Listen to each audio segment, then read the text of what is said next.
Hello everyone, this is Jeff, and I'm here with my AtomRC Dolphin, and in this video, I'm going to go over all the revisions and updates that I've made, and let's go ahead and dive into it. Okay, so what you're looking at here is Dolphin number 2, USS Enterprise B if you're a Trekkie nerd like myself.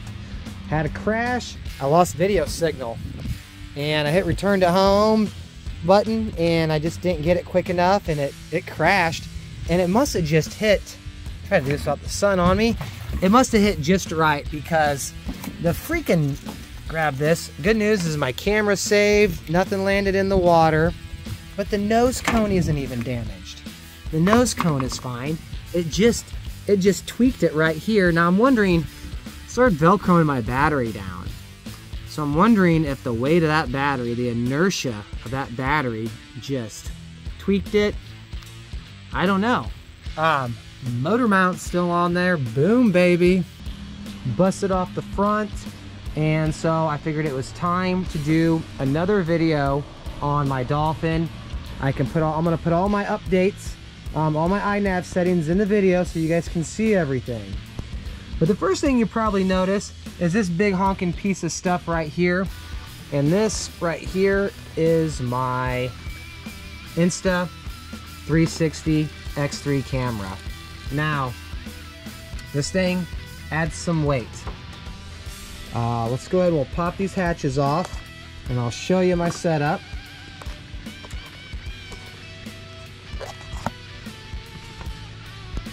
All right.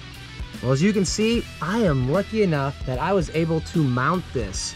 This is pretty much the center of gravity, right through the plane where this is mounted. So the additional weight of this camera, as you can feel it when you're flying, because of the location of it, just works perfect for balance. Now, the video that I've uploaded before this is a 360 video, and what I did is I actually had mounted it on top of this bracket right here, this little plate. This is like the little sliding plate that they use for the battery if you mount a GoPro up in the nose. So I originally had it mounted on a mount on top of this, and that had the camera sitting up quite a bit taller. Now, the reason that this was not a good idea, I mean, it worked, obviously, gave you a little bit taller height. Think about it like when you were a kid and you bounced a bat on your hand and you're bouncing that bat upside down. It made it want to lean over pretty good on the launch, and on one of the launches I thought it was gonna wreck.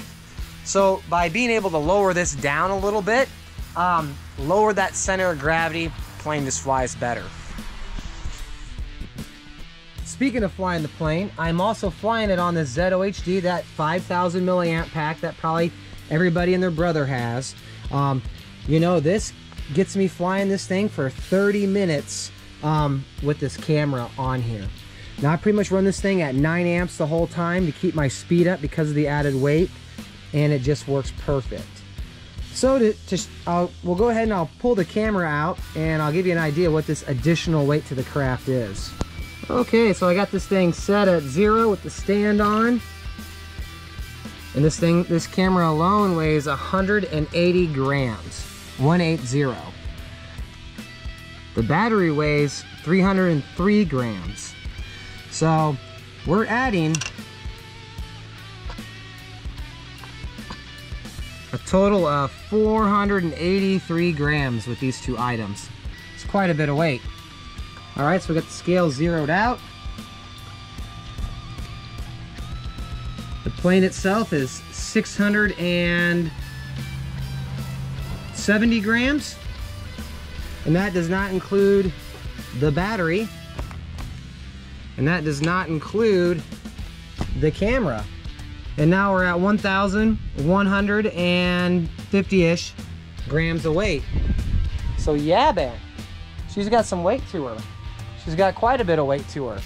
So let's go ahead and we'll keep diving in. I'll show you all the extras and the updates. All right, so let's turn this thing around. We're gonna start here at the back. Again, this is that 3D printed motor mount that I use. Links for all of this stuff will be in the description of the video. What I ended up doing though is I added this little wooden piece. This is the original part of the original motor mount.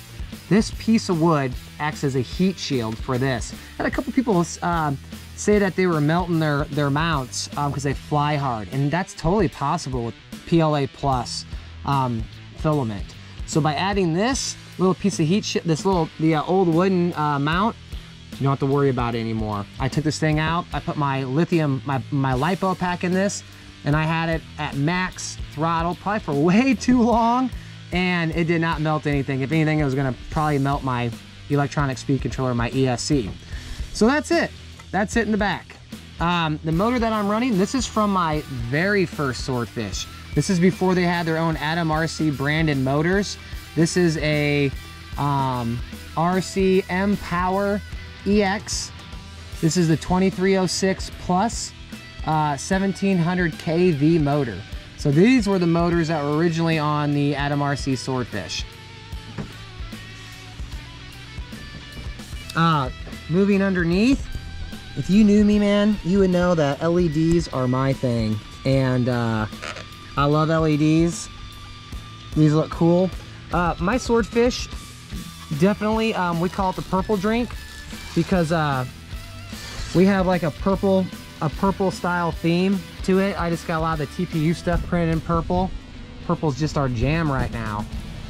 These are the LEDs that I've had on all my other craft. What I did for this, I'll flip this over so you can get a good view. So what I did is I ran my LEDs down the base, and then I ended up just using a soldering iron and just poked a hole through here and ran my wires in through there. I put a piece of electrical tape and then put some hot glue around it to just kind of seal that up. I don't want to fill the thing up with hot glue in case I need to rip that apart and get the wires out. And then they just come in through the back, as you can see, right here and right there. They feed into this controller, and I just power them off the LED PWM switch right there. Piece of cake. Oh, here comes the wind. Another thing I did. You see that I have this little vent here on my ESC. I printed these off, and again, in the description of the video, the Thingiverse link, I originally had these to get air into my compartment, and I street land this thing a lot. I land in fields, and I felt like having this on here does two things. Number one, just directs more air into there, but it gives it a little bit of a lip. So if I land in something, I don't know, like if it's wet, just kind of keeps it off the ground that much more from soaking my ESCs. And it's a little bit of a skid as well, just something to help out. That's pretty much all that is. And besides underneath, nothing else. These Servo horn covers, definitely recommend those. Helps to slide the craft on when you're street landing. I personally think landing on the street is better on the craft. Like, I land on the street, the only thing that happens is I wear these suckers down, but when I land in fields, and I've even had it, well, I guess grass isn't a big deal, but we always can't land in nice mowed grass. You know, I got a little bit of a battle scar right here, so I prefer the street. That's just me. Again, the factory flight controller. I printed this little L bracket to mount this. Dude, this little L bracket, I have in the description. It's nothing fancy, but man, this thing just works for that little USB. I did the same thing on my 3D printed planes. Definitely like it. I mounted my GPS to the outside here. Just seemed like a good idea, I guess.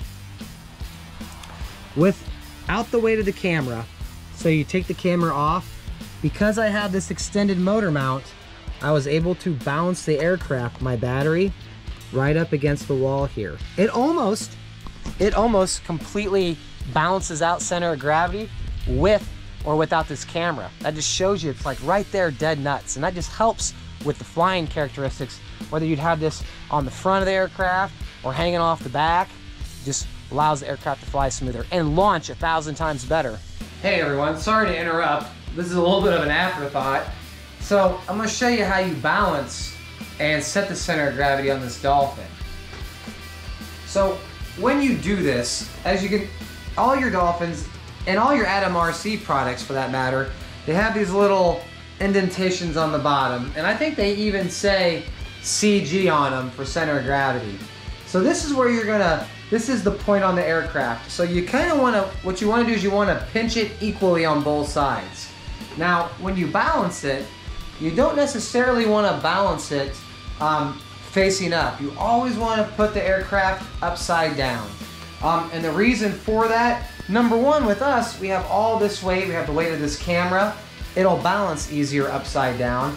And the other thing is the wing profile. The wing is actually set a little bit lower on the fuselage. So by balancing it upside down, just works great.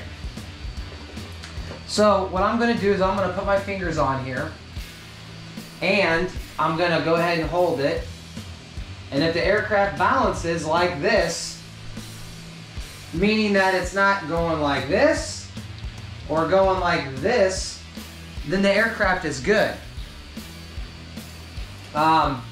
You also get some room to play. It doesn't have to be exact, dead nuts, perfect.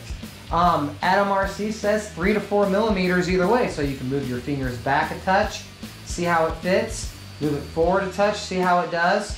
But if you can get it right on those lines, you'll have a very neutral craft. Now, if you're having a hard time balancing it, always balance it nose heavy. A nose heavy aircraft can be flown and adjusted with the ailerons. If you have a tail heavy craft, a lot of times you cannot get that nose pushed down. Horrible flying characteristics. So if you have to lean one way or the other, lean on the nose.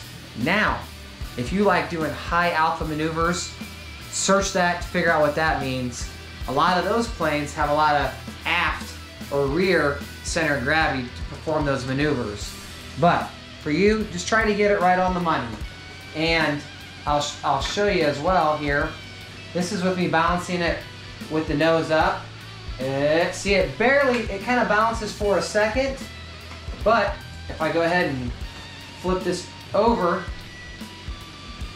there you go, balancing out. Piece of cake.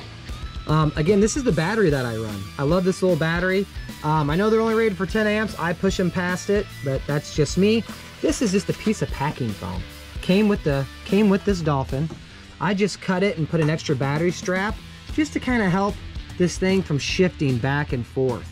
Another thing, I do not use Velcro on the bottom of my batteries. I stopped doing that. I don't think it's a good idea. I think that's why when I had a little bit of a crash in my other one, the battery was Velcroed and it just wrenched and leveraged on everything else. You almost just want this battery just to come out, if that makes sense, or shift around so all that weight and inertia isn't pulling on it. I have my antennas mounted up here. Now my previous Dolphin, I had them mounted here. I figured I'd try mounting them up here. I'm constantly messing with them. I don't really long range this. This is more of a 2.5 mile flyer for me. So they seem to be working. Moving on to the front, you're gonna see a couple of skewer sticks. These are just wooden sticks that I've painted with a Sharpie. I had one mounted here. I almost want to try a dual antenna setup for my 03 air unit, but everyone says the one that comes with it is the best. So I kind of had it mounted here, but if I was flying, you know, I don't know. I'm just constantly working on it. So I've got it mounted on this skewer right here. And dude, that works really good. That helped me increase my signal strength. I can't really feel the drag when I'm flying, but who knows? And again, it just goes down through the body and it's just hot glued on the base. Now you also see this tray that I have. I'll put a link in the description. One of the YouTubers, oh shoot, I think it's Bonafide Pirate. He made this for his swordfish, so hats off to him. If not, I'll find it. It's a different one, I'll put that up. Definitely check him out, fantastic channel. So that's what I use, and I just use a nasty soldering iron and just glue that in there, hot glue it. Works fantastic.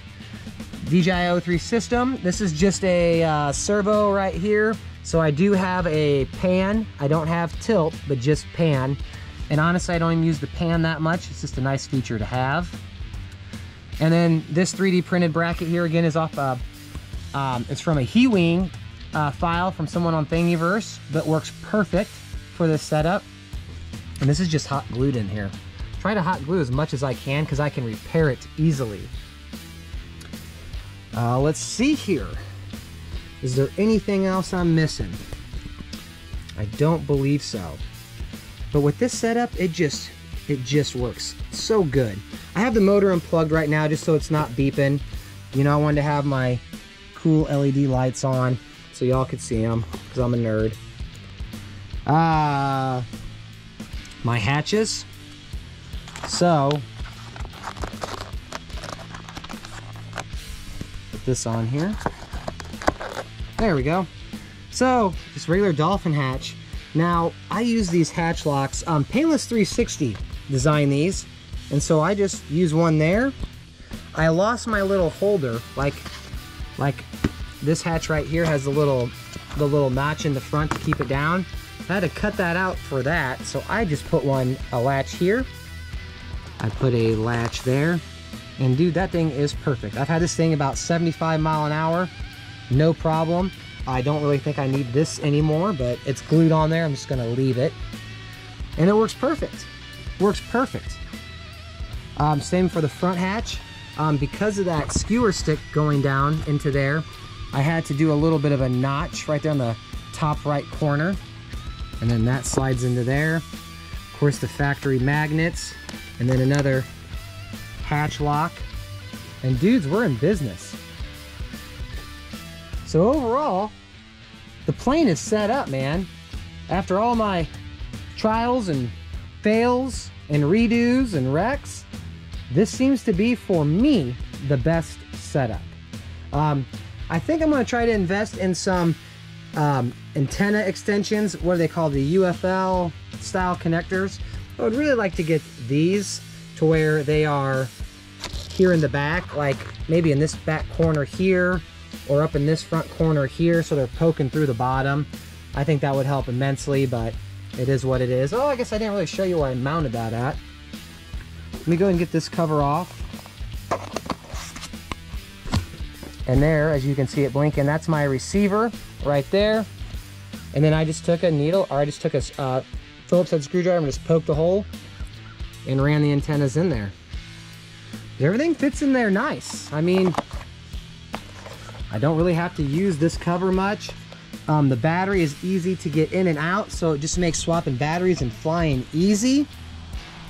And at night, especially with the purple lights, it just looks good. It looks so good. I will be adding some replaceable 3D printed skids to this, so keep an eye out for that video. And I think that just about covers it. So it's time to end the video. I'm gonna post all my INAV settings up, and that's it. So thanks for watching, guys. See you in the next video. Bye.